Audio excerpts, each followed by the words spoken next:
لو. آپ نے ارنائی میں جو ڈرامے کیے یہ سادہ لو عوام کو پتا نہیں ہوگا, مجھے اچھی طرح پتا ہے.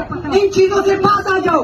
یہ آپ کے باپ کا علاقہ نہیں ہے. آپ نام لو کر ہمارے درمیان پڑے ہوئے ہو اور آپ ہمارے عزتوں کے ساتھ کھیلتے ہو. ہمارے یہاں سے جانے والے ٹرکوں کی اطلاع آپ دیتے ہو. ہمارے یہاں علاقے میں جو واردات ہوتی ہے اس میں سب کچھ آپ کرتے ہو. جس رات میرے گھر میں چوری ہوئی اس دن FIR جس وقت کٹ رہی تھی آپ SHO کو, تفتیشی افسر کو اس ٹائم بھی بار بار کال کر رہے تھے. یہ آپ کے باپ کا علاقہ نہیں ہے. میں پھر بتا رہا ہوں, اگر ہم اپنے معتبرین پہ بول رہے ہیں, ہم ان کے خلاف, ان ظالموں کو, ان فرعونوں کے خلاف بول رہے ہیں, تو آپ کو بھی نہیں چھوڑیں گے. آپ کے گھر کے سامنے بھی آئیں گے.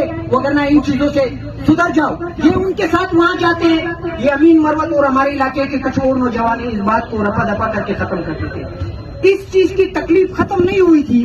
دوسری کال آ جاتی ہے تیار طور خان کا ایریا ضلع ارنائی میں, جو پنجاب کا ہمارا راستہ ہے, جس کے ذریعے ہم اپنے پبلک ٹرانسپورٹ میں جو ہماری ضروریات کی چیزیں وہ اسی راستے سے ہمارے ڈسٹرکٹ آتی ہے. اور جو ہمارے ڈسٹرکٹ میں زراعت ہے یا کوئلہ ہے جس کو ہم باہر پورے پاکستان میں سپلائی کرتے ہیں, وہ اسی سڑک سے جاتی ہے.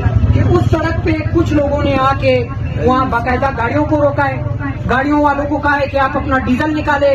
ڈیزل نکالنے کے بعد انہیں کہا ہے کہ اپنا کوئلہ اتارے, ہم نے آپ کی گاڑی جلانی ہے. یہ معاملہ وہاں سے شروع ہوتا ہے. اس درمیان یہ باتیں کون بتا رہے ہیں ہمیں؟ ایک تو فون والی بات ہے. یہ فون کے علاوہ اسسٹنٹ کمشنر نے رات کو میرے ساتھ سارے بندے موجود تھے. مرویش تھا میرے ساتھ, فضل تھا میرے ساتھ, عبدالحق میانی تھا میرے ساتھ, یعنی ہم 10-15 افراد تھے.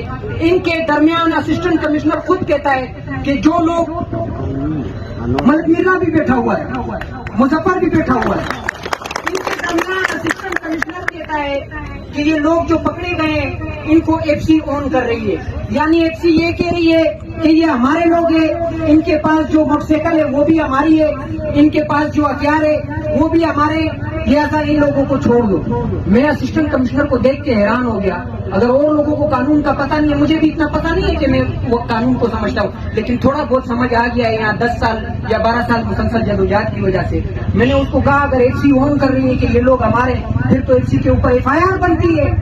وہ ایک دم سے, یعنی اس کے چہرے سے ہی پتا چل گیا کہ FC کے خلاف FIR کاٹنا تو دور کی بات ہے, وہ بات کرنے کی جرت بھی نہیں رکھتے, ان میں اتنی غیرت بھی نہیں ہے. میں نے کہا چلو بالفرض یہ جو واقعہ ہوا ہے, جو لوگ تھانے میں بیٹھے ہوئے ان کے خلاف ہم اپنے ڈسٹرکٹ میں جو ٹرانسپورٹر حضرات تھے ان کی طرف سے ایک گواہ پیش کر دیں کہ یہ لوگ کل کے واقعے میں ملوث تھے, لہٰذا ان کے خلاف FIR کاٹے. آپ FIR کاٹ سکتے؟ بولا نہیں, میں FIR بھی نہیں کاٹ سکتا ہوں. تو پھر آپ کس لیے یہاں بیٹھے؟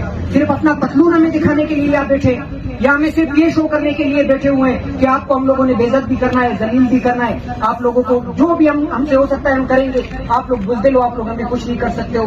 پھر وہ جواب میں کیا کہتے ہیں اسسٹنٹ کمشنر کہ یہ تو شکر نکالو کل ہم لوگ گئے اس واقعے کے خلاف, آئندہ نہیں میں جو بھی واقعہ ہوگا